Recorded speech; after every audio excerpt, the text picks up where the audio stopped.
Hello, my English virtual tutor. My name is Jeffrey Lopez Chacon. Today I'm going to talk about what is the important for learning English. Welcome to my virtual site, My Phonetics World. Okay, let's start.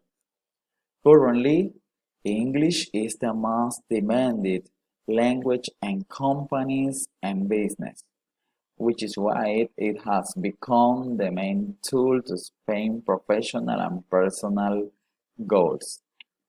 As soon as you master the language, you will have access to more and better job opportunities.